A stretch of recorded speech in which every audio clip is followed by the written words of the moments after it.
और एक और मैं आपको इम्पोर्टेंट बात बता देता हूँ, अगर आप जेईई सिविल के स्टूडेंट हैं तो आप लोगों के लिए मैंने एक व्हाट्सएप ग्रुप बनाया है। आप लोग को कमेंट बॉक्स में अपना रैंक, नाम और अपना व्हाट्सएप नंबर कमेंट करना होगा, तो मैं आपको उस ग्रुप में जोड़ दूंगा। तो नमस्कार दोस्तों, स्वागत है आप सभी का एक नए वीडियो में। आज की ये वीडियो जो है वो खास डीएमआरसी जेईई सिविल में सिलेक्टेड स्टूडेंट्स के लिए है।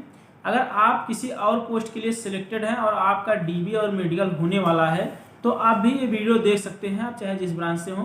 लेकिन स्पेशली इसमें कुछ खास बातें हैं जो केवल डीएमआरसी जेईई सिविल के स्टूडेंट्स के लिए, कि आप लोगों का सिलेक्शन हो गया, इसके बाद के क्या क्या स्टेप्स होने वाले हैं आपके यहाँ डीएमआरसी जेईई में आने के लिए, उन पर मैं डिस्कस करूँगा, मेनली डीबी और मेडिकल के बारे में। तो जब आपका सिलेक्शन हो गया है, आपका रिजल्ट में नाम आ गया है, इसके बाद आपके पास मेल आएगा जब भी आपका डीबी और मेडिकल होगा। तो अब ये अभी कंफर्म नहीं है कि कब बुलाया जाएगा, लेकिन जब भी आपको बुलाया जाएगा तो आपको ज़रूरत इस चीज़ की है कि आप उससे पहले ही हमेशा तैयार रहें कि आपको जब बुलाया जाए तब आपको किसी चीज़ की कमी महसूस ना हो, कोई भी डॉक्यूमेंट कम ना रह जाए। तो मैं स्पेशली इसीलिए ये वीडियो बना रहा हूँ, मेरा पर्पज़ है ताकि आप जितने भी डॉक्यूमेंट हैं, जो भी ज़रूरतें हैं उनको पूरी कर लें, मेडिकल से संबंधित जो भी चीज़ें हैं उनको आप कंप्लीट कर लें। आप आएंगे यहाँ पर किस प्रकार से आपको कैसे स्टे करना है, क्या क्या चीज़ों की ज़रूरत पड़ेगी, उन सारी चीज़ों के बारे में आज हम बात करने वाले हैं। तो चलिए शुरू करते हैं। तो देखिए, सबसे पहले जो सिलेक्ट होने के बाद आपको जब डीबी और मेडिकल के लिए बुलाया गया तो सबसे पहले जो काम होगा वो आपके पास एक मैसेज आएगा, एक टेक्स्ट मैसेज आएगा और दूसरा ईमेल पर आएगा। तो टेक्स्ट मैसेज और ईमेल पे मैसेज में जो आपको बताया जाएगा उसमें मेनली आपको डेट मेंशन रहेगी, आते समय आपके क्या क्या डॉक्यूमेंट लगेंगे वो रहेंगे, ये दो चीज़ें आपको बताए जाएंगे मेल के माध्यम से। तो मैं स्टेप बाय स्टेप आपको बताता हूँ क्या क्या होने वाला है। तो सबसे पहले देखिए, मेल आ जाएगा आपके पास, आपको डेट मिल जाएगी, आपको इस डेट को आना है। तो आप ध्यान में रखिएगा, कम से कम यहाँ आप 3 दिन तक रुकने की व्यवस्था करके आइएगा। जहाँ भी आप रुकिएगा कम से कम इतना रहे कि आप 3 दिन तक का उतने पैसे लाइएगा, कपड़े लाइएगा 3 दिन तक, ताकि आप दिल्ली में रह सकें। अब बताते हैं, आप आते हैं यहाँ पे तो सबसे पहले काम होगा आपका डीबी होगा। डीबी में आपके सारे डॉक्यूमेंट देखे जाएंगे, वो क्या डॉक्यूमेंट होंगे मैं अभी आपको आगे बताता हूँ। डीबी हो गया, उसके अगले दिन आपको भेजा जाएगा मेडिकल के लिए। और मेडिकल आपका होगा, जनरली जो यहाँ का मेडिकल होता है वो जनपथ मेट्रो स्टेशन के बगल में, आप गेट नंबर 2 से निकलेंगे तो उसी के पीछे जनरल विलियम मैसोनी पॉलीक्लिनिक हॉस्पिटल, कुछ ऐसे करके नाम है, तो वहाँ पे आपका मेडिकल होगा। हो सकता है मेडिकल का वेन्यू चेंज भी हो सकता है, लेकिन जनरली यहाँ पर होता है। तो जिस दिन मेडिकल होगा उसके अगले दिन आपका रिजल्ट बताया जाएगा मेडिकल का, कि आप फिट हैं या अनफिट हैं। अगर अनफिट भी हो गए तो ज़रूरी नहीं कि आपको हमेशा के लिए बाहर कर दिया जाए। हो सकता है अगर आपके में कुछ नॉर्मल अनफिटनेस हो तो आपको एक दूसरा मौका दिया जाता है कि आप इन चीज़ों का ट्रीटमेंट करवा लीजिए, ये टेस्ट करवा लीजिए। अगर आप उसमें सही पाए जाते हैं तो आपको फिट घोषित कर दिया जाएगा। सबसे ज़्यादा इम्पोर्टेंट जो बात है इसमें वो है आपका आई टेस्ट। अगर आपका आई टेस्ट में आप सफल हो जाते हैं तो आपको 90% मान के चलिए कि आप सफल हो जाएंगे। लेकिन इसके अलावा भी अगर कुछ मेजर प्रॉब्लम आपके अंदर है तो भी आप अनफिट हो सकते हैं। ऐसा नहीं है कि आप आई टेस्ट में पास हो गए तो 100% श्योर ही है।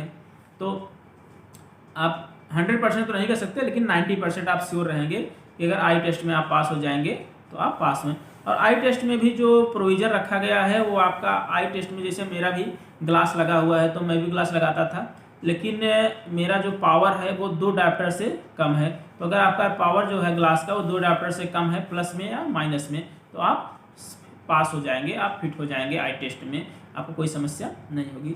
तो अब मैं आपको बताता हूँ कि आपको डॉक्यूमेंट्स क्या क्या लाने हैं, उसके बाद मैं मेडिकल में बताऊंगा क्या क्या मेडिकल में टेस्ट होने वाले हैं। तो देखिए, सबसे पहले आपको लाना होगा जो आपने एप्लीकेशन फॉर्म भरा है। तो एप्लीकेशन फॉर्म में 2 पार्ट होंगे, एक तो एप्लीकेशन में आपके जो पर्सनल डिटेल होगा और दूसरा क्वालिफिकेशन डिटेल। उसको आप डीएमआरसी की वेबसाइट पर जाएंगे, अपना आईडी पासवर्ड डाल के लॉगिन करेंगे तो उसमें 2 पेज होंगे, दोनों पार्ट को आपको डाउनलोड कर लेना है, वो 2 चीज़ लानी है। इसके अलावा आपका हाई स्कूल का सर्टिफिकेट और मार्कशीट, दोनों, किसी किसी का होता है सर्टिफिकेट मार्कशीट एक ही में होता है, तो आपको एक डॉक्यूमेंट लाने होंगे हाई स्कूल के लिए, और दूसरा इंटर का भी सर्टिफिकेट और मार्कशीट आपका लगेगा। इसके अलावा आपने डिप्लोमा किया है 3 साल का, 3 ईयर डिप्लोमा है, तो हर सेमेस्टर या अगर आप ईयर वाइज डिप्लोमा हुआ है आपका तो हर साल का मार्कशीट होना चाहिए। इसके अलावा सर्टिफिकेट होना चाहिए आपका फाइनल ईयर का। कुछ लोगों का होता है कि जैसे सेमेस्टर बाय सेमेस्टर नहीं मिल पाता है, तो कोशिश करिएगा कि आप कॉलेज से जाके बात करके सेमेस्टर बाय सेमेस्टर ले लीजिएगा। और अगर नहीं भी हो पाता है तो आप जो फाइनल मार्कशीट आती है आपकी जनरली पॉलिटेक्निक वालों का ऐसा होता है, फाइनल मार्कशीट में आपके सारे सेमेस्टर के मार्क्स और सब कुछ दिए रहते हैं, तो उसको भी लाएंगे तो आपका हो जाएगा, कोई समस्या नहीं होगी। लेकिन कोशिश करिएगा कि आप हर सेमेस्टर का अलग अलग अगर मिल सके तो ले लीजिएगा, ठीक है। इसके अलावा यदि आप EWS OBC SC या ST कैटेगरी से आते हैं तो आपका कास्ट सर्टिफिकेट लगेगा, तो कास्ट सर्टिफिकेट आप लेके आइएगा। कास्ट सर्टिफिकेट आपके 2 लगेंगे, उसमें से एक होगा, एक जो आपने एप्लीकेशन फॉर्म भरते समय लगाया होगा वो तो लगेगा ही लगेगा। इसके साथ ही साथ आप एक लेटेस्ट सर्टिफिकेट जरूर बनवा लीजिएगा, और ध्यान रखिएगा ये सर्टिफिकेट जो होगा वो सेंट्रल गवर्नमेंट का होना चाहिए। हालांकि EWS का तो कुछ सेंट्रल गवर्नमेंट का बनता नहीं, EWS का जो बनता है वो बनवा लीजिएगा। अगर आप OBC हैं, SC या ST हैं तो आप सेंट्रल गवर्नमेंट का कास्ट सर्टिफिकेट लेके आइएगा, ठीक है। एक जब फॉर्म भरे थे उस समय का और एक लेटेस्ट, ठीक। इसके आगे अगर आप कहीं अभी जॉब कर रहे हैं तो वहाँ से आपको NOC लेके आना होगा, नो ऑब्जेक्शन सर्टिफिकेट। अब अगला जो आता है सबसे इम्पोर्टेंट, पैन कार्ड और आधार कार्ड। आपका पैन कार्ड और आधार कार्ड ओरिजिनल लेके आना होगा, और इसके साथ साथ आपको ध्यान रखना होगा पैन कार्ड में आपका नाम, आपका डेट ऑफ बर्थ और आपके फादर्स का नेम, ये तीनों चीज़ें मैच करनी चाहिए आपके हाई स्कूल की मार्कशीट हिसाब से, और दोनों पैन कार्ड और आधार कार्ड में सेम होना चाहिए। आप इस चीज़ को ध्यान रखिए, अगर आपका सेम नहीं है डेट ऑफ बर्थ या नेम या फादर्स नेम तो अभी करेक्शन करवा लीजिए, ताकि जब आप आते हैं तो आपको कोई समस्या ना झेलनी पड़े। हालांकि यहाँ ऐसा नहीं, DMRC जो स्टाफ है वो काफ़ी कोऑपरेटिव भी है, लेकिन फिर भी आप अपनी तरफ से पूरी सचेत रहिएगा कि आपको कोई समस्या ना हो। इसके बाद आपकी पूरी फैमिली का आधार कार्ड लगेगा। आपकी फैमिली में जितने भी सदस्य हैं, छोटे बच्चे से लेकर बड़े तक, सबके आधार कार्ड आपको लेके आने होंगे। अगर आप ओरिजिनल नहीं भी ला सकते हैं तो फोटो कापी जरूर लेके आइएगा। अब इसके अलावा UN कार्ड होता है, UN कार्ड जो ऑलरेडी एम्प्लॉय होते हैं उनका एक UN कार्ड होता है, वो लोग UN कार्ड लेके आएगा। अगर आप एम्प्लॉय नहीं हैं तो कोई ज़रूरत नहीं है। इसके अलावा आप रिसेंट 10 पासपोर्ट साइज़ फ़ोटो लेके आइएगा। उसमें से लगेगा तो आपके 6 से 7 ही फ़ोटो कापी, लेकिन आप 10 बनवा लीजिएगा, और कोशिश करिएगा तो आप 20 से 25 बनवा लीजिएगा, क्योंकि 10 अभी लग जाएंगे और 10 आपके फ़ोटो कापी लगते हैं जब आप आते हैं फाइनल ज्वाइनिंग के लिए, तो उस समय भी आपका लगता है। तो 20-25 फ़ोटो कापी आप बनवा लीजिएगा। इसके अलावा जो आपके पास ईमेल आएगा, ईमेल की भी एक कापी आप लेके आइएगा, इसका फ़ोटो कापी निकाल के। हालांकि ईमेल की कापी यहाँ पर लगती नहीं है वो, लेकिन ईमेल में आपको लिखा रहेगा कि आपको लेके आना है, तो उसको निकाल के लेते आइएगा, कोई हर्ज नहीं है इसमें अगर आप लेके आएंगे। इतनी सारी चीज़ें हो गई आपके डॉक्यूमेंट रिलेटेड, डॉक्यूमेंट वेरिफिकेशन से संबंधित। अब मैं आपको बताता हूँ थोड़ा सा मेडिकल के बारे में। मेडिकल में आपके क्या क्या टेस्टेड होने वाले हैं। सबसे पहला इंपॉर्टेंट टेस्ट तो आपका आई टेस्ट होगा। आई टेस्ट में आपका कलर विजन टेस्ट होगा, बाकी डिस्टेंस विजन टेस्ट होगा, और आपका जैसे चेक करेंगे कि आपने कोई ऑपरेशन वगैरह नहीं करवाया है, वो तीनों चीज़ें चेक करेंगे। इसके अलावा ब्लड टेस्ट होगा, यूरिन टेस्ट होगा, एक्सरे टेस्ट होगा, अल्ट्रासाउंड होगा। और आपको एक चीज़ ध्यान रखना है, जिस दिन आपको मेडिकल के लिए भेजा जाएगा आपको कुछ भी खा के नहीं जाना है, कुछ भी खा के मत जाइएगा, और पानी खूब पीजिएगा, पानी पी के जाना, ताकि आपको अल्ट्रासाउंड में समस्या ना हो। अल्ट्रासाउंड में आपका पानी ज़्यादा पीने को बोलते हैं, तो इसका ध्यान रखिएगा।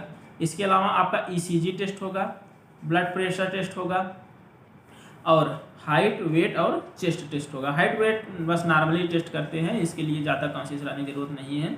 नॉर्मल आप आएंगे तो अपने हिसाब से टेस्ट कर लेते हैं। तो इतनी सारी चीज़ें थी आज जो मैंने वीडियो बनाया था, जो मेरा पर्पज़ था आपको DB और मेडिकल के बारे में थोड़ा सा ओवरव्यू देने का। अगर इसके अलावा भी आपका कोई क्वेश्चन रह जाता, आपको लगता है कि ये क्वेश्चन मुझे पूछना चाहिए, तो आप कमेंट बॉक्स में बेफिक्र होकर कमेंट लिखिएगा, मैं उसका कोशिश करूँगा आपको जवाब देने की।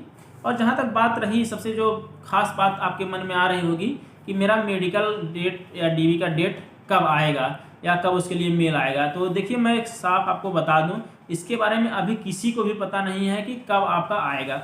लेकिन हाँ ये है, यहाँ पर थोड़ी सी गोपनीयता रखी जाती है HR लेवल पे, वो लोग किसी को भी थोड़ा सा भी बताते नहीं। अगर मान लीजिए आपका कल मेल आने वाला है तो आज शाम को भी अगर आप यहाँ कॉल करके पूछते हैं तो भी आपको वो चीज़ नहीं बताएंगे कि कब आपका मेल आएगा। तो इसके बारे में परेशान ना रहिएगा, आपका जब मेल आना होगा तो आ जाएगा। लेकिन हाँ ये ध्यान रखिएगा, जो भी डॉक्यूमेंट हैं आपके, अभी से आप डॉक्यूमेंट तैयार कर लीजिए, ताकि जब मेल आ जाए आपका तब आपको कोई समस्या ना हो। और एक और मैं आपको इम्पोर्टेंट बात बता देता हूँ, अगर आप JEE सिविल के स्टूडेंट हैं तो आप लोगों के लिए मैंने एक व्हाट्सएप ग्रुप बनाया है। आप लोग को कमेंट बॉक्स में अपना रैंक, नाम और अपना व्हाट्सअप नंबर कमेंट करना होगा, तो मैं आपको उस ग्रुप में जोड़ दूंगा ताकि आपको किसी भी कम्युनिकेशन में कोई समस्या ना हो। अभी मैं कंट्रैक्ट की ट्रेनिंग ले रहा हूं और मेरा भी सिलेक्शन हुआ है रेगुलर में, तो मैं आप लोगों के साथ में ही रहूंगा।